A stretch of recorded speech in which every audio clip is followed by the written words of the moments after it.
Hey guys, welcome back to my channel. So in today's video, we are going to dive into video 1 of our spending money series. So I'm going to be doing a couple of videos that help you kind of strategize around your spending. If you are spending too much money, we're going to talk about different ways that you can curb that and help you develop a solid spending strategy. So in today's video, we're going to dive into how to be successful in a no spend month. If you're trying to curb your spending, one of the best things that you can do is reset. And one of the best ways I like to reset if I am spending too much money is by setting a no spend month. So in this video, I'm going to give you some tips and strategies of how to set up a no spend month so that you can be successful with your no spend. But first, if you've never heard of a no spend challenge, this is where you will select a month and you will decide to only spend money on your necessities during that month. Now, I have done a no spend in different ways. Sometimes I make it to where it's strictly I'm only spending money on necessities, which may include only food, and I might not spend any money on shopping, entertainment, or any other extra things throughout the month. However, there are other times where I will allow myself to do shopping, but I might just do a no spend on restaurant and restrict myself from eating out at restaurants throughout an entire month. But however you decide to do it, the benefit of doing a no spend is it will help you to reset your month and start to look at how you're currently spending so that you can set up a better spending strategy in the future. So if you are looking to do a no spend, let's dive into some of the tips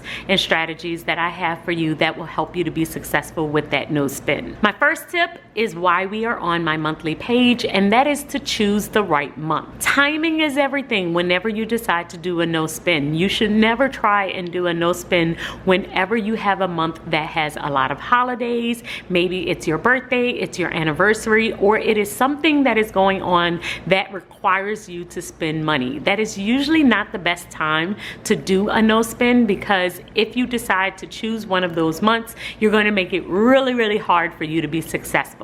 I usually like to do a no spend right before a really big month. So for instance, the month of June for me is going to be a no spend, but that is because the month of July is my birthday. And since my birthday and my husband's birthday is in the month of July, I know we're going to do some extra spending in that month. So for the month of June, I do try and restrict myself as much as possible. So think about your timing, think about months when you don't have as much going on, because that's going to be the best time for you to set up and be successful with a no spend. The second tip of your no spend is to set rules around your no spend. So like we said, your no spend could include only spending money on necessities, or there could be specific rules that you set around your no spend. So for the month of June, I have decided to only spend money on food, shopping, and I do have a little bit of a miscellaneous budget here for any entertainment or things that might come up for my kids. My big no spend for this month is around restaurant food. So all of my food here is for grocery spending for the month for a family of 4, and usually we will spend around $200 a week on just different things that we need for our house,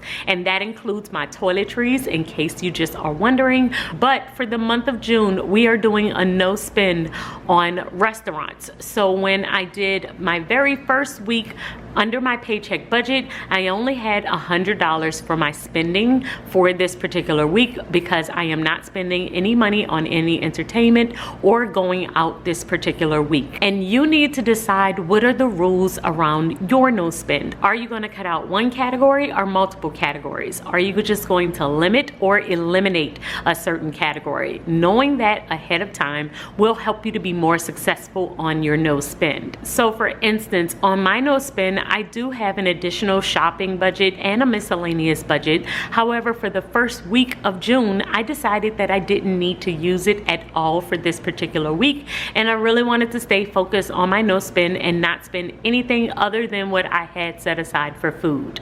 So I only spent $100 this week on food, which includes all of our groceries for this week, because we already had some things in our pantry, so we didn't have to do a full shopping trip.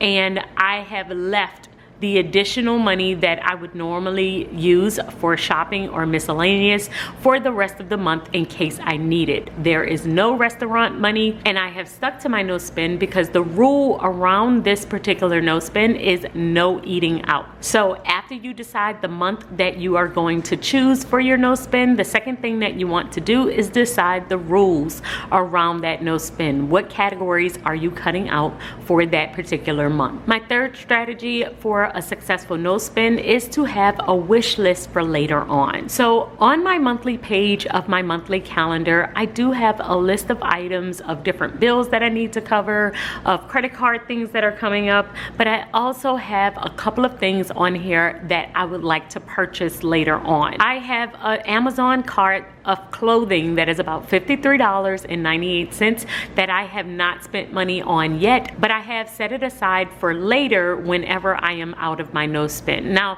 many times when I do this process, I will come back and I might decide to just empty out the cart and not get it at all, but I do like to save things for later just in case I do want it later on. But this gives me time to kind of evaluate if it's worth getting it later on, or if it was just something that I wanted impulsively and I decided that I don't actually need it. But having some type of wish list of just the different things that you would like to get after your no spend is over is a great way to see how you currently like to spend your money, because usually it's a list of things that you currently want, and it's a great way to see how often that happens to you. So for instance, with me, usually this happens when I'm scrolling at night. So if I'm scrolling on my phone at night and I see something that I want, I might add it to my cart, but I will not purchase my cart.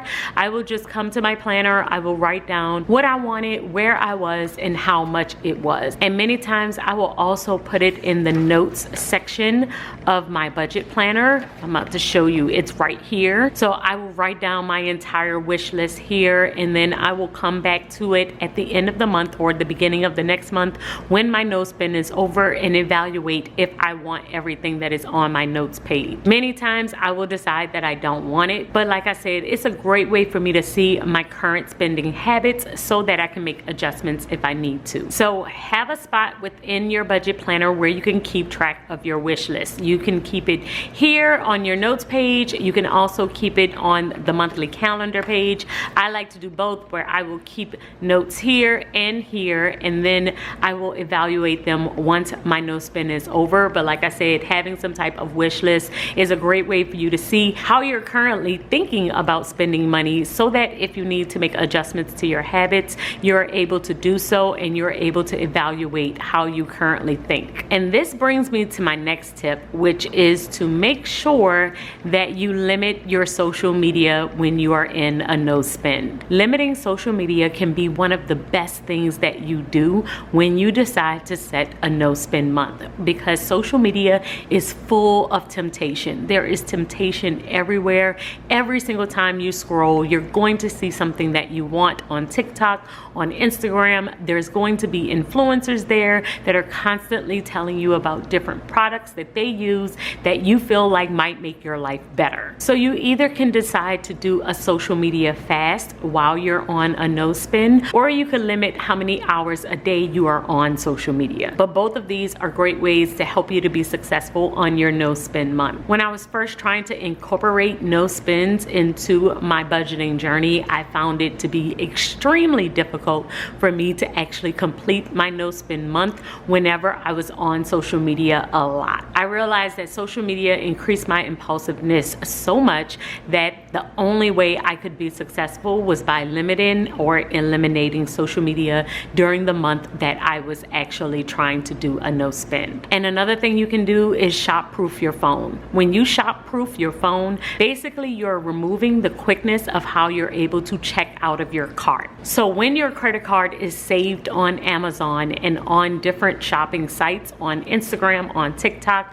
many times what will happen is it's really easy for you to purchase things and you are more likely to purchase more. But shop proofing your phone by removing all of those automations and removing your credit cards and removing Apple Pay and removing things from your wallet on your phone will definitely help you to be able to actually stick to your no spend, because it won't be easy for you to actually check out. So try and remove all of your cards. Definitely definitely in the month that you're in a no spend, but actually that's a great tip for the future as well.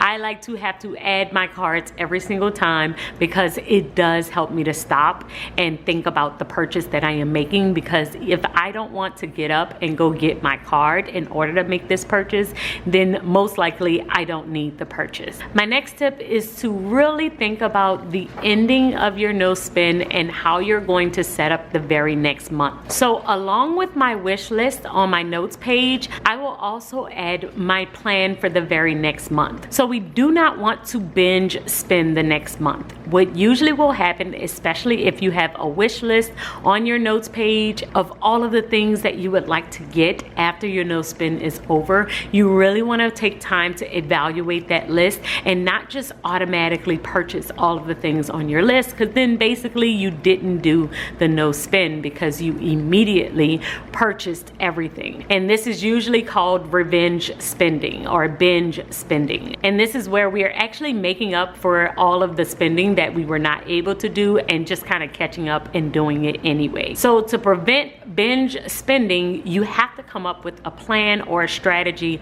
for how you're going to spend the very next month. What I like to do is to look at my next month's budget when it comes down to food, shopping, entertainment, and any miscellaneous, and try and make it aligned to what I would have been doing before I did my no spend, and allocating the different things that I wanted off of my wish list to those particular categories, but not going over the amount that I had set, because then my no spend would have been pointless. So to prevent binge spending, you have to have a set amount that you kind of plan out and think through on your notes page prior to the month beginning. And it's imperative that you do this before the month actually begins, because if you wait until the month begins, many times you will just immediately start spending money again and not think about the different ways that you would like to strategize and get better with your spending moving forward. So you got to have a strategy in place to make sure that you don't do any binge spending in the next month. So I would love to know in the comments below if you have ever done a no spend challenge. How has it worked out for you?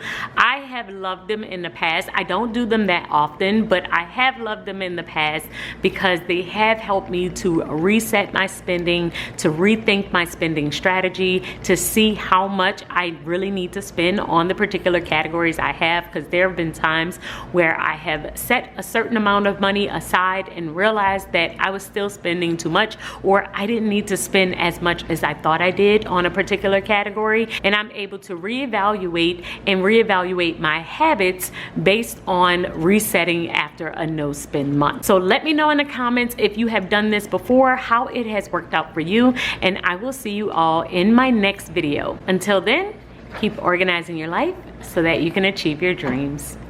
Bye guys.